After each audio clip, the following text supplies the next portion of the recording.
we know that. It's an arbitrary collection of sounds and phonemes and gestures that we say we're just trying to describe meaning. And ultimately, the thing that we have to get to is how do you perpetuate the species, right? And for Homo sapiens, we get to insert love into that perpetuation of species, right? Yeah, but in this view, we created the first cells. We fields created the first cells to have an experience collectively in this reality that we are creating. So they don't come from variations in selection, randomness.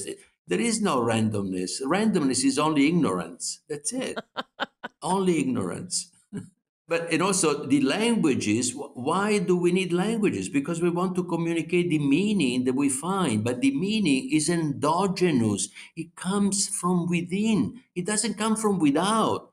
Then it creates symbols, which are structures outside in space and time. Those are structures that we create to manifest the meaning that we have inside. But the creativity is within, this in the spiritual part. It's not in the body and not even in the mind. The mind creates, the mind does computation about what we have learned. And so it makes prediction.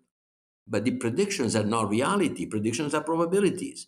The reality is created by our choices as spiritual beings that choose to go to manifest this thing or something else.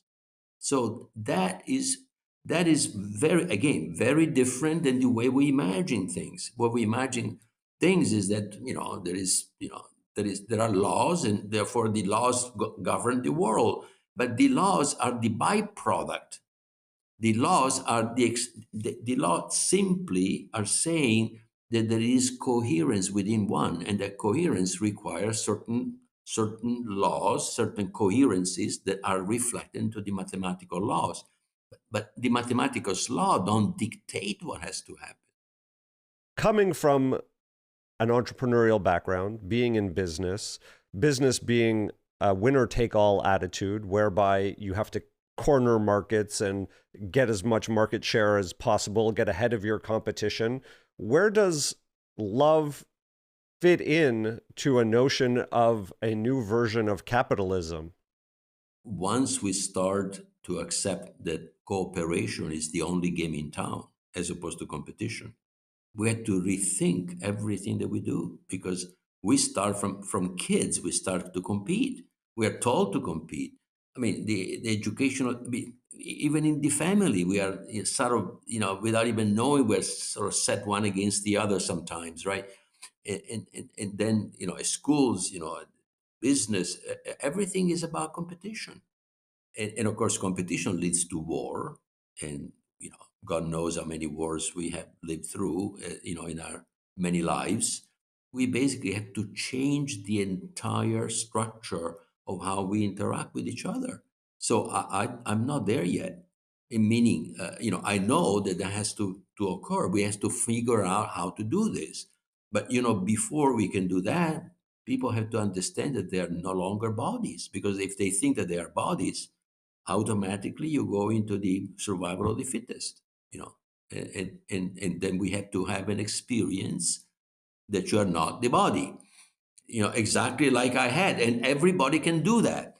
The point is that the difference is that, I don't set myself as a special guy that, you have to believe me. No, no, no, no, no. Everyone has to experience its own connection with one.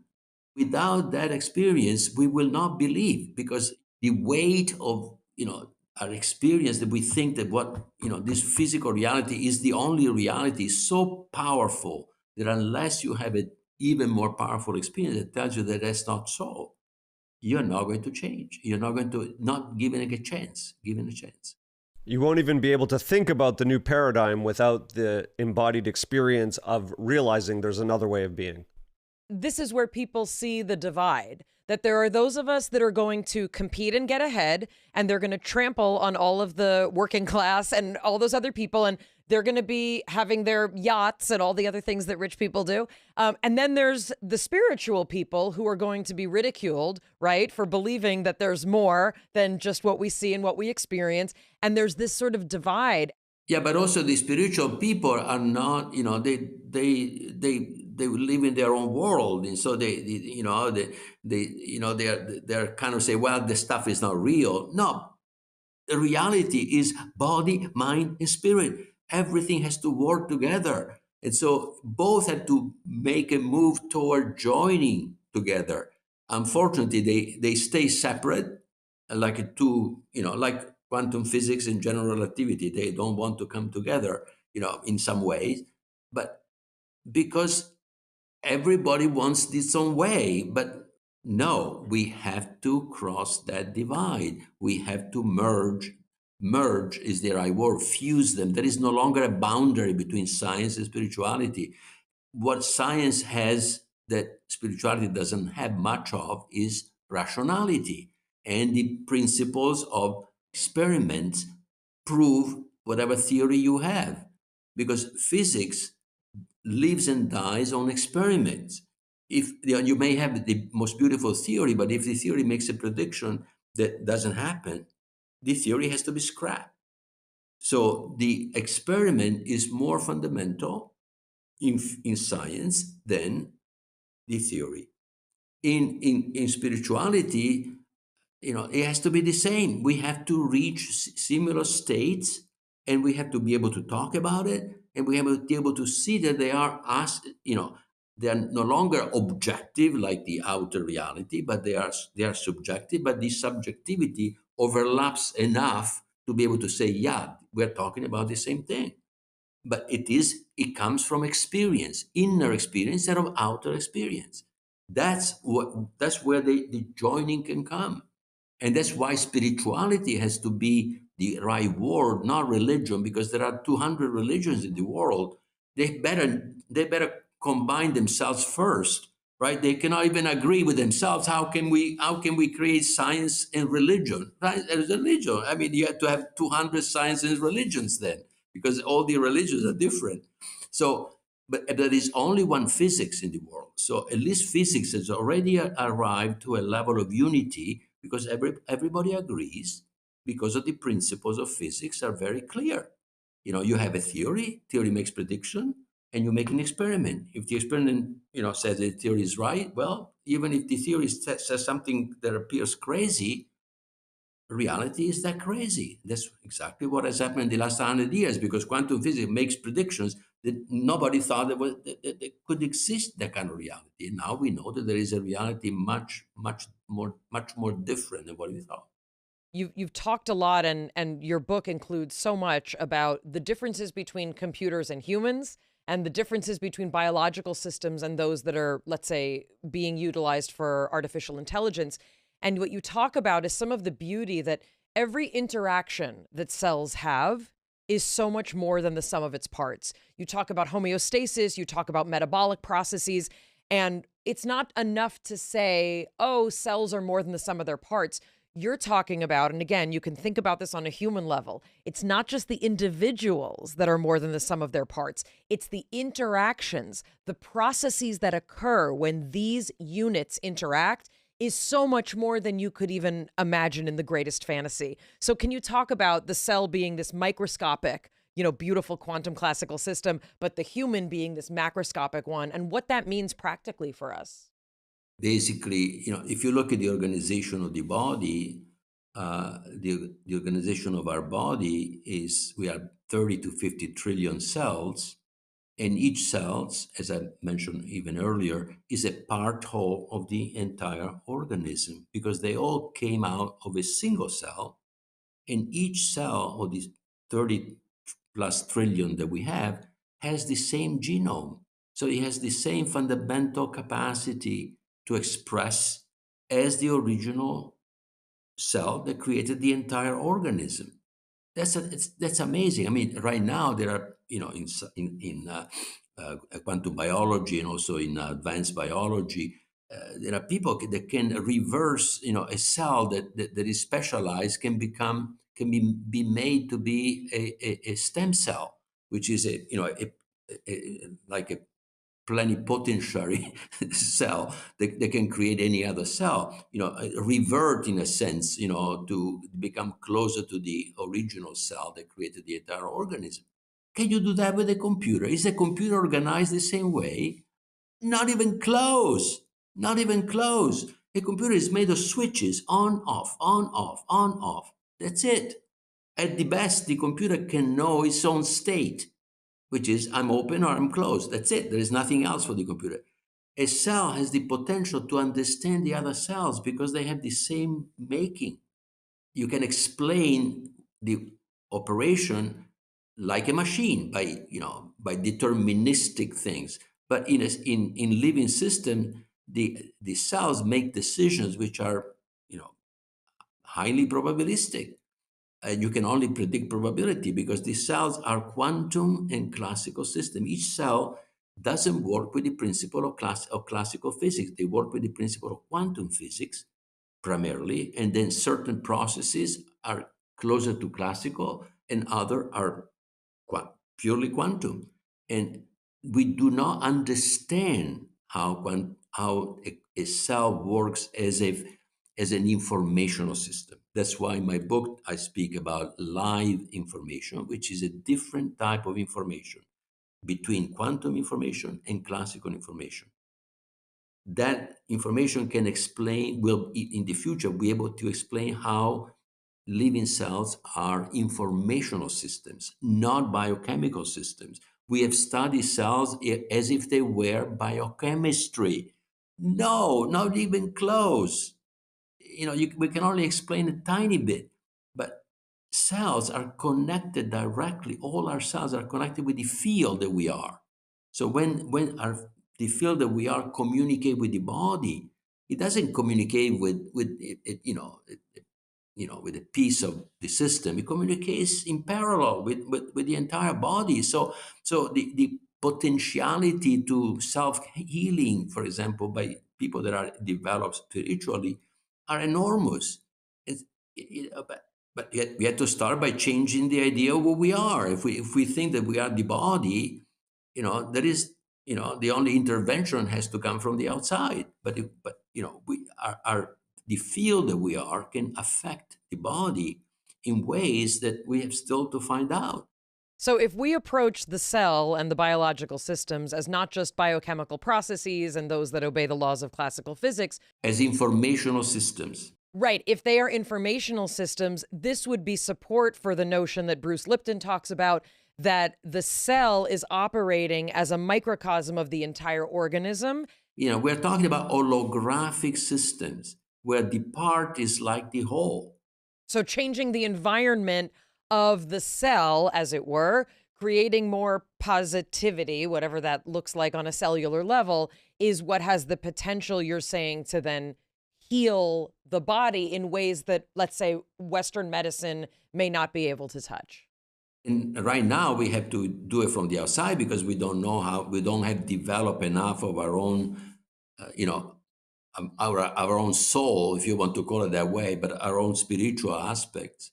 So the next sort of evolution in medicine would be for all of us to have a better collective understanding of this sort of oneness and the deeper reality that consciousness and free will are providing, so that even medicine could be affected by the ways that we approach the cellular systems. It's fascinating. That's right. And the way that you approach the cellular system is you start with love again, because and the medicine that we practice today moves away from love because it's all about machines. We are repairing a machine, and that's it. And the doctor that looks at the computer doesn't even look at you, and he asks questions and he types on the computer. This is why people are going to energy workers and healers, which some of them are legitimate and some of them are not. But the notion that there is a spiritual solution to what is going on that is presenting itself as a biological one. And sometimes it works in ways that appear to be miracles, and they're not miracles because it shows that there is something that can come from the inside out, not only from the outside in. And besides, when I say outside in, I is the in is a different one, because when I say from the outside in, there is nothing in other than organs, which is still outside. It is part of the outside in my meaning, because the inside is not in the body. The inside is the inner reality or meaning of qualia and meaning. That's not in the body, is in a field that controls the body. Okay, so unfortunately, the words can deceive us.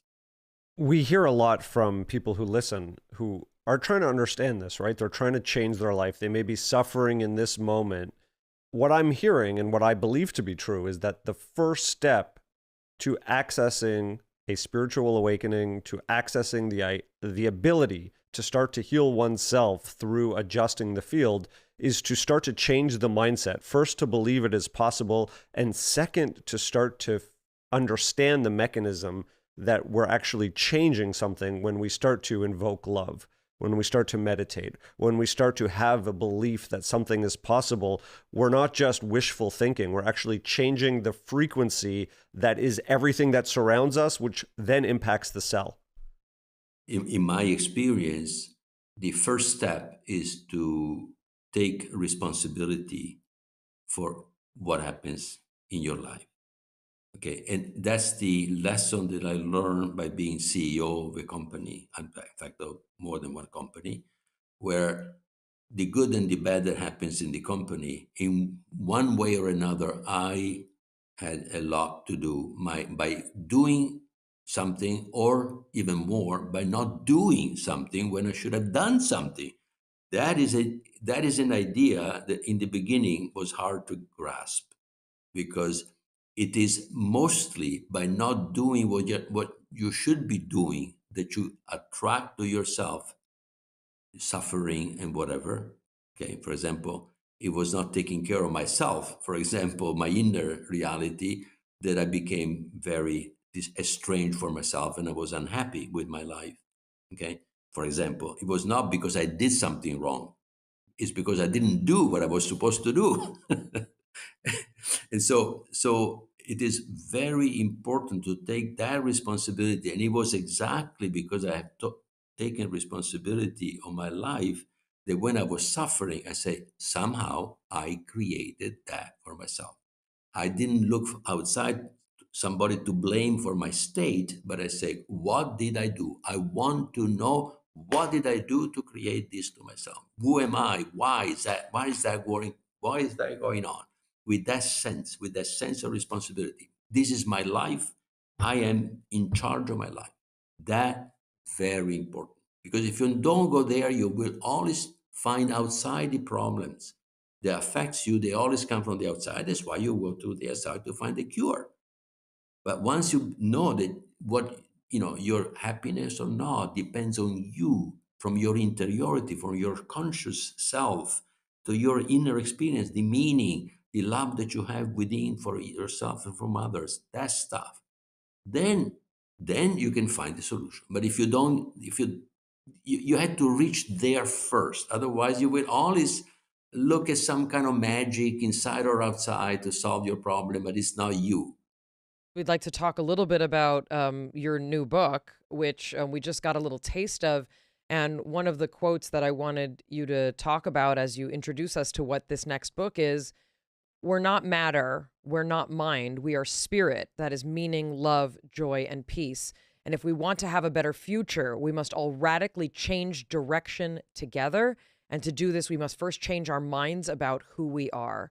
I inverted those intentionally. Talk a little bit about what this means and what this new book is going to introduce us to that is not covered in Irreducible, which I can't imagine there's anything left because I love this so much. But tell us what we can expect. Well, I mean, my next book is actually not in English yet. I mean, I had translated. It will be out in hopefully in 6 months or so. Even people who speak English might think that this is not written in English. It's very dense. That idea is an idea that will be my fourth book. It is an idea that the theory that I have can actually be explained very effectively with the concept of body, mind, and spirit, which I also illustrated earlier. Where you have essentially these three aspects are not separate. They're not separable. But so when we concentrate with one, we cannot lose sight that the other two are also present. When we tend to concentrate on one, we tend to separate the others, because the way we write and the way we think tends to work that way, because we focus on something. But in reality, body, mind, and spirit are three inseparable aspects which have overlaps. Like I mentioned before, I mentioned three overlaps plus the overlap in the center, which is all three together, which is the essence of one, essentially. That's the white light, the love, peace, joy, meaning, all that stuff. It's where we want to get to within ourselves, in communicating and so on, to get to that meaning that unites, that brings us back to one.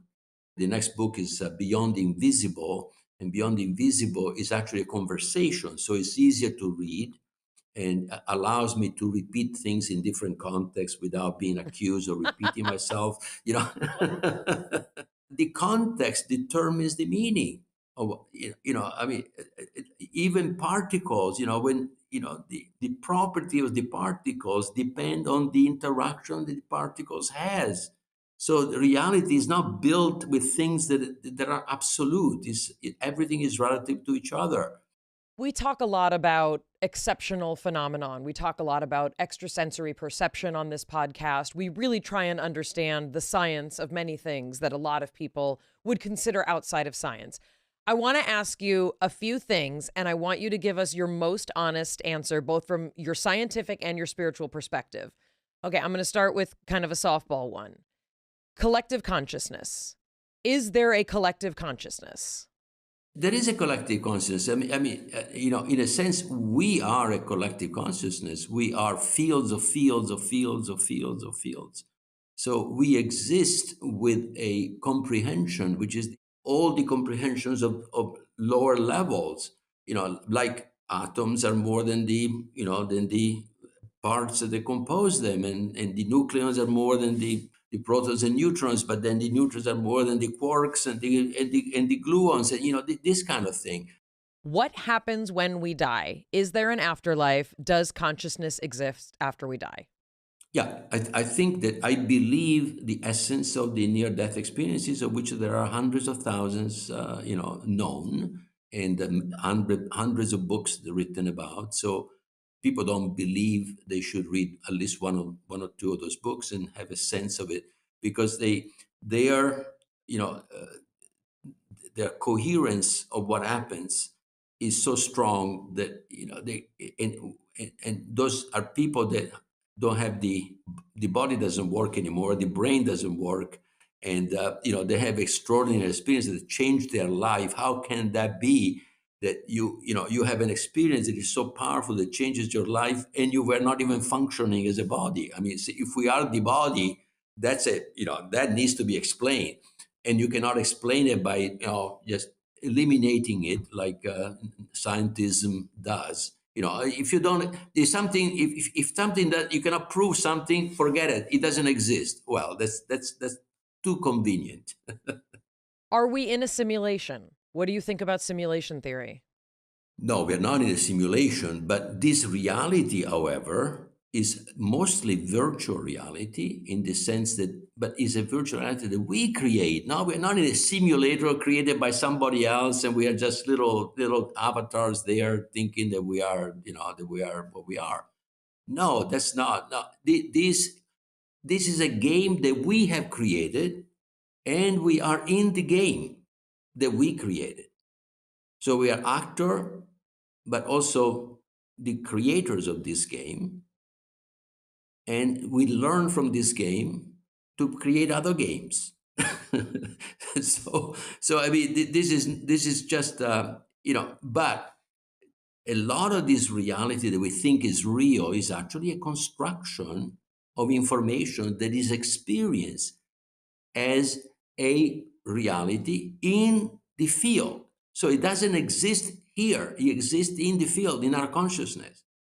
But because the quantum states of the field are not separable from the field, I cannot say that this is virtual. Virtual reality is what you get with a computer, for Right. example, full virtual reality, where the bits of the computer are entirely our creations. They don't exist. We have created them. And we are the ones, our conscious is the one that gives reality to it when we put a headset and we see, space and objects and things going around, and we look around and it looks like it's a real reality, and it's all done by bits of the computer. That is virtual reality. That does not exist in the same sense that the game that I was talking about earlier exists. We create our experience, therefore we can adjust our experience. So in that way, we can adjust the game. Some posit that the fields that all consciousness is a part of were created by some external force, which would be the potential for the simulation. Not that our personal experiences are simulated, but that the entire creation of consciousness and all of the fields that make up it may have an external creator. It's like, my body is being created by a cell, and every cell of my body is a copy of that cell that created this body. Okay? So I'm self-created. There is not a creator. I'm a part whole of one. So I'm indivisible from one. So I'm one in some way, but not one in the sense that I'm all of one. I'm a part whole of one. It's an holographic principle. It's not made like computers are made. Machines are not made that way. They're not made of parts whole. They're made of parts. They are separable. About the evolution of technology, you created the microprocessor before you had your big spiritual awakening. And so it's a two-part question. One, do you feel like that information was given to you in a way to have that breakthrough to create this world-changing technology? And two, how do you see the evolution of technology as it relates to our experience of ourselves, to either know ourselves? Some will say it's helped us know ourselves better, having conversations like this, being able to share information, while at the same time, it's distracted us from ourselves, increasing the ability to check out, to have digital distraction, and create companies that their sole goal is to take every moment of our free time and attention.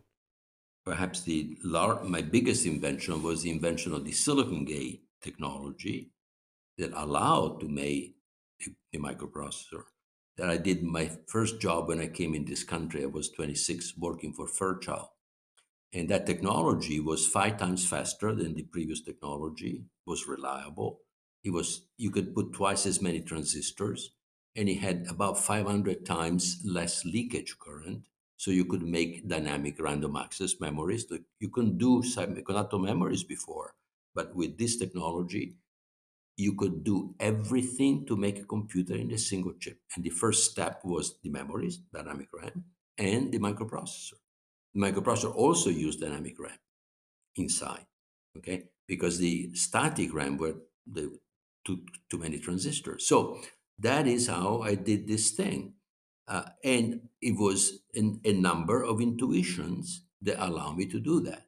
And then, of course, a lot of work. But also the intuition was that the microprocessor were a new step in the evolution of computers that would allow, with this technology, to miniaturize and have computers everywhere and so on. And so that was something that I understood, and I wanted to really create as fast as possible. And Intel in the early days did not understand, the management did not understand the microprocessor were the future. They thought memories were the future, computers, the big computers. They did not understand that the little thing could be a big thing. Right? We have now, in one chip, we have now computers that couldn't even fit in a skyscraper, for Christ's sake. I mean, in a chip like this now. So I decided, my second generation microprocessor, the 8080 of Intel, it took me 9 months to convince them, my management, to let me do it. And then when I done that, they were 6 times faster than better architecture, done faster than the previous ones. They still were wasting their time to get the next one. So I decided to start my own company. I said, that's it. I have enough of this. So I started my first company. It was Zilog, developed the Z80 that became a bestseller. I mean, it's still in production today, almost 50 years after it was introduced. So, but that compared to what I'm doing now is like child play, in a sense. Is a child play in the sense that it only covers this stuff, this stuff. But we are beyond measure, you know. We, I mean, that's what excites me, is that if we wake up to our own reality, I mean, the machines that we do is already the brain, our brain has about 100 trillion parameters. ChatGPT has 3 trillion parameters. So, and our brain consumes 20 watts of power. Nobody can build a computer better than the brain, but not even close, because our brain can do things that no computer in existence can do, even by itself, never mind by the connection with the field that we are, because it's like having a programmer and a conscious being connected with the brain. And the brain is just a machine. The brain is a machine. So the machine does what the programmer wants. Is on board, all is on board. So it's a new world. So technology, just use the way we use technology today without a sense of who we are, can become dangerous. And that's the danger that I see, is both in the nuclear technology that now an arsenal of tens of thousands of atomic bombs that any crazy person could use. So that's a very dangerous, very dangerous thing to have, sitting around. And of course, AI will become a major problem, or a major abundance, if it is used right. But to be used right, we need to change the idea of who we are. Because if we think that we are here to compete and to beat the less fortunate of us, that's not the way the technology will help. It will actually help those guys to destroy our humanity. And that's not the game that I would like to see. Federico Faggin, it's really such a pleasure to get to speak to you. We're so grateful for your time. Thank you. It's a pleasure. I'm curious how you heard his explanation of how the cell is impacted by changing our perspective and changing the state around us. Look, I think this is a really important addition to so many of our conversations about, in particular, the kind of loving kindness meditation, the kind of focus on manifesting or placing yourself in an environment that feels like you've already achieved it. In the meditation that I led people in, that's over on Substack, that's what we talked about. Imagine something beautiful and create the emotional state as if you're there. It's very, very powerful. And I love how many different places we're getting for people to pull from support for that, whether it's Bruce Lipton, from this more kind of, cell biology perspective, or it's Federico Faggin from this, quantum and like microcosmic and macrocosmic, quantum collective consciousness sort of perspective. I'm super fascinated with this concept, of love. Again, that's just the word you put on it. Like, don't think about how you feel about the person that you're dating and, oh, well, I'm in love with them. What does that have to do with it? We're talking about the state of feeling joy, peace, serenity, that you are loved, that you are taken care of. That's a different kind of, what he's talking about is almost like a fundamental, foundation of the universe, is that feeling that we were, and these are the religious concepts. We're created out of love, right?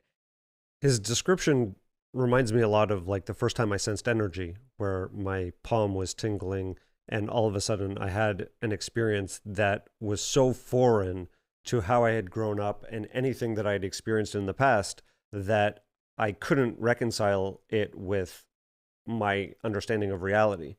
And when he describes that in order to change and come up with solutions that may not be purely based on competition, that may be more cooperative, which we can't really imagine right now because our entire society is based on, well, if I get this, then you don't get that. And, anything else is seen as uncapitalist. And, it's described that capitalism is not the best option, but it's better than all the others.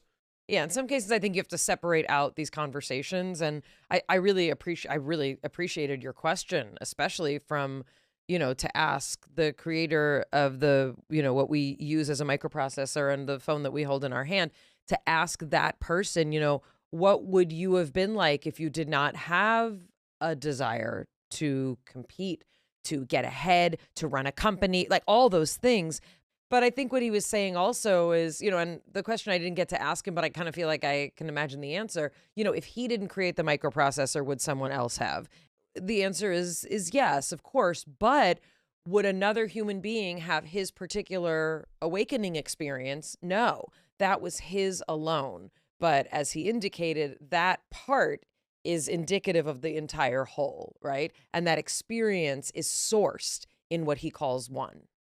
Yes, and when he talks about having that experience that is not able to be reconciled with everything else we understand, to have that visceral, powerful, emotional, and intellectual change, that's the first step in solving other problems. When you say we have to keep these things divided, is because not enough people have had that awakening to then imagine a world without the current incentive structures that exist right now. Totally. And what I love about this conversation and about many of the others is that people start to paint an understanding and sort of shine a light on how they've done it, and others can start to do it as well, simply by hearing these and opening up to the possibility that there is more. When we had Deepak Chopra on, and he said, just by listening to this conversation, you are starting to change. It can feel like an overstatement. But if you've only seen the world in one particular way and you start to imagine it in a different way, that's the first step to having those visceral awakening experiences. This book, as I said, it's incredibly dense, but it was a wonderful exploration, literally, of exactly what he says: consciousness, life, computers, and human nature. We're going to have more about this conversation, reflections as they simmer for Mayim and I. We're going to talk about how each one of us can have their own spiritual awakenings. We tell stories about different ways people wake up and have these profound moments where they just feel a connection to something greater over on Substack. Join us, Mayim Bialik's Breakdown on Substack. And from our breakdown to the one we hope you never have, we'll see you next time. It's Mayim Bialik's Breakdown. She's gonna break it down for you. She's got a neuroscience PhD or two. One fiction, and now she's gonna break down